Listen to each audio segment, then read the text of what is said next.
What's up, guys? I'm the Nearsighted Gamer, and I know E3 was last week, but I still got more to talk about. So, out of all the things that came out of E3, I already did my list of games that I would definitely play, without a doubt, for sure. I decided to also give, just kind of like some honorable mentions, but I'm not going to call it that. I made a list of games that have my interest, but I may or may not play. And if I don't, no big deal. But I'm definitely interested in all these. They actually sparked my attention, and uh, like I said, I may or may not play them. All right, first is Assassin's Creed Syndicate. Now, the Assassin's Creed series has become a yearly thing. We all know the games come out every year, and I have Assassin's Creed Unity, but I haven't beat it. That's my fault. Um, Even if I beat it, I'm pretty sure I wouldn't have gotten 100%. So that being said, uh, I can't see myself getting Syndicate until I've beaten Unity. I know they're not going to be linked story wise, but I'll just be. I haven't even beaten Unity yet. So until I do that, I for sure won't get this game. But it does have my interest because it's the first uh, Assassin's Creed that's going into the modern era. So I'm interested to see what they're going to do with all that and how that's going to uh, play into all of this. I know they have trains and they have carriages and there's other things, I'm sure, but that's a big selling point for me. And the fact that this isn't a selling point, but I'm just stating it something else. The fact that you can play as either Jacob, I think his name is, or his sister, or his sister Evie, twins. Um, and I watched the character trailer for Evie, and she's pretty badass. Like seriously, if I played, I would definitely play with her. I hope it's like you can choose from the beginning, and you don't have to unlock her by playing the game with Jacob, because I would like to play with her first. She seems pretty cool. She has like a sword cane, she has throwing knives, she's super fast, and I know the combat may be tweaked a little bit because they try to tweak it every year and like get it just right, but it's Assassin's Creed, from what I hear, and it's what are you gonna do? So yeah, I want to play it, but I'll definitely not play it until I finish Unity because it's just a personal thing of mine how I feel about it. All right, the next game is Need for Speed, and following with the tradition of games just being called what they are as far as the original Need for Speed, or just Hitman, or just Tomb Raider. That seems to be going around now. Games are going back, starting over, doing reboots. But this one is supposed to be a collaboration of, not a collaboration, but take parts from all the past games in the series and make them into one. Things from Underground, like the customization and stuff like that. Uh, the cop aspect from all of them, I assume, and maybe the over the top antics of Most Wanted, which was my favorite. I I love that game because it was made by Criterion, who made the Burnout series, and Burnout 3 is my favorite game. But normally racing games aren't my thing I play, which is why I play more than if I do play, it's more along the lines of the arcade type, not simulation, with the exception of like Gran Turismo 1 when it came out. Simulation is just not my type of thing. I like something with more feel to it, more action. Once again, the Burnout series and Burnout 3 as well. Played all of those games, but in the trailer for this, they showed you customizing your car, and after you customize it, made it all the way you want it, all the way around, changed the colors, the size of everything. You drove out of the shop onto the road, and you were playing just like that, seamless, which is pretty cool. And then you showed them doing a race, and then you ran to the cops, and you're running from the cops, which that's how Need for Speed is, and that looked interesting. But I'm curious to see how all these pieces from all these games are going to come together. That's what has my interest for this one, because normally I wouldn't care. I haven't cared about any of the Need for Speeds in the past other than Most Wanted. and so I'm interested to see how this is going to work, and that may or may not convince me to end up playing it. Next is Rise of the Tomb Raider, which is a sequel to Tomb Raider, like I previously mentioned, which I played and liked. I was a fan of the Tomb Raider series. I didn't play all of them. Like when they started getting kind of out of control, I lost touch. I played 2 and 3, uh, and I loved them.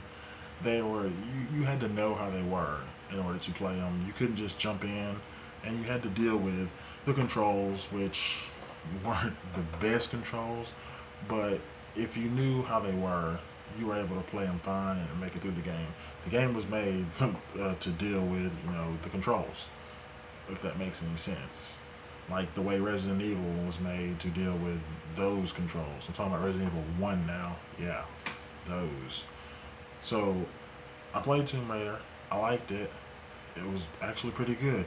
And I saw a demo for this one and the trailer. And in the trailer, it actually looks like Tomb Raider as far as, I hate to say it. She's actually raiding tombs and not just hidden caves on an island like she was in the first one. So it has the look and it already has the feel because the game felt good.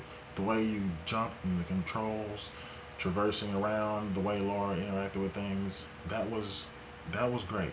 But the atmosphere just didn't carry over to how it was supposed to be. They were more focusing on Laura's journey, getting to where she was, and how she was supposed to, how she came to be the Laura Croft that we know.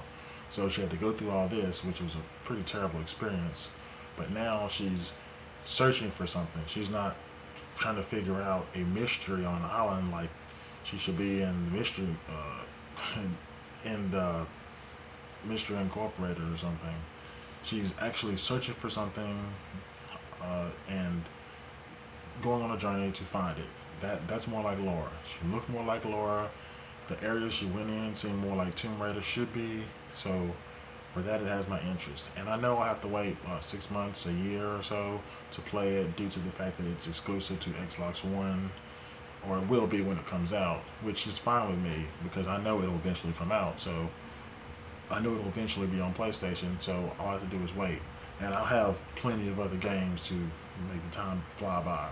So it leans more on the side of me going to play it, but I know I won't play it immediately, and that something might happen, and I might get around to it.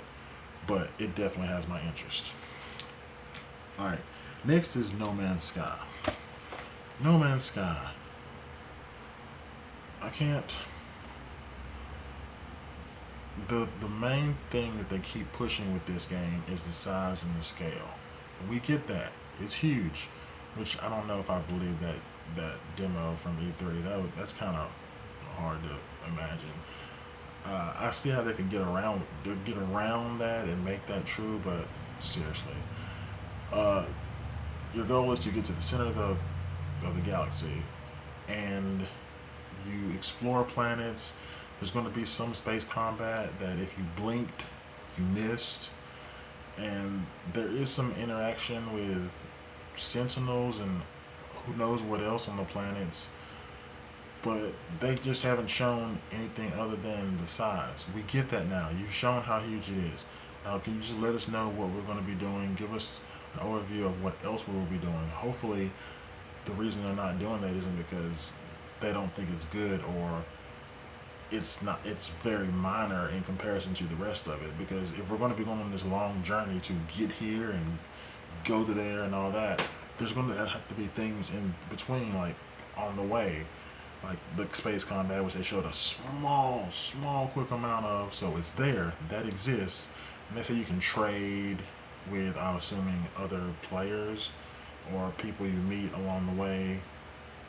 But yeah, what's going to be carrying me on this whole journey? That's what I want to know. It has my interest because it's something new. So it has my interest for that reason, but I really would like for them to expand upon it. Let me know more about the game. I really would like for them to do that. So it's more on the I don't know if I'll play it because I don't know how the full game, what the full game is going to consist of. But I'm definitely interested, like everyone else. I'm just not as interested as everyone else, if that makes any sense. Street Fighter Five. Street Fighter. It's Street Fighter, and it's the next one. It's going to be on PlayStation. I'm more than likely going to play it. It's because I have to have my fighting game, and unless they give us a port, I mean a remastered edition of Marvel or a new Marvel versus Capcom, then this is what I'm gonna have to have. Unless I get into Mortal Kombat, which is likely to happen. But by the time this comes out, I'm pretty sure I'm gonna get it because it's Street Fighter. I'll only get this one and maybe the next one because we know there's gonna be like three more. So I'm more than likely gonna get this. I'm definitely interested because it's Street Fighter, and hopefully they'll have Rose. That's my girl. But it's Street Fighter, so that explains that. Uh, Destiny: The Taken King. Destiny kind of got everybody. They gave us this super awesome hype, and everybody expecting this really cool game, which was like an eighth true, like a quarter true, I guess I'll give it. It had really good gameplay, but it was missing like a bunch of content. It got super repetitive, and it was really confusing at the beginning, and nobody really knew how to do a lot of things. It was more a community. The community had to get together and help everybody out. And as time went on, they got better. Things got worked out. There was updates. Things got more easy to understand, and you had everybody helping everybody else. And they say with this one, it's going to be different. It's just an expansion, of course. Uh, this huge expansion that's supposed to be coming out, and I have Destiny, and if you don't get this one, you're gonna be you're gonna be that guy who's left behind. And I don't want to be that guy. So it's looking like I will be getting this, but who knows? Maybe I won't even be interested in Destiny anymore by that time. I took like a 3 month break because it got too repetitive, and I got kind of got back into it to play with my son, but it's still repetitive. So I don't know. It just depends on how I feel about Destiny when it comes out this fall. So that's that. Last is Just Cause 3. Now, I haven't played any of the other two. I haven't played either of the other two Just Cause games. I've heard of them, but I know whenever they came out, I think I was playing GTA or Infamous. I don't really know when they came out, but I do remember them being out. So I know they existed, and I remember everyone was so excited when two was released, and once again didn't care. But now three's out, and it has my attention because they're promoting this incredible destructible world. So many things you can do with your grapple tether. Uh, that's what they said, not mine. Not their words, not mine. And the they're just talking about different types of weapons. You have a wingsuit, which is I guess an upgrade. You have a parachute. You can shoot now while parachuting, which you couldn't do before. That makes no sense. I think there's vehicles.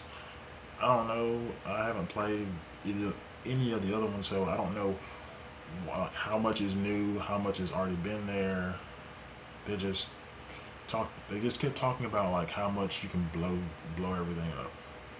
So you can be Michael Bay in this game and make everything blow up.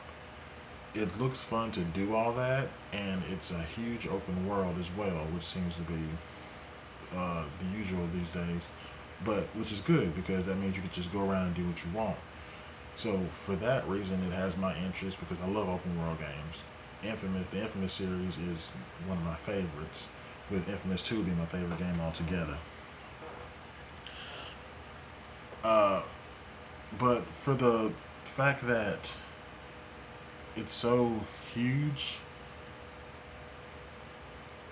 and it has a destructible aspect to it, I'm I'm really into it, and I'll more than likely give it a shot.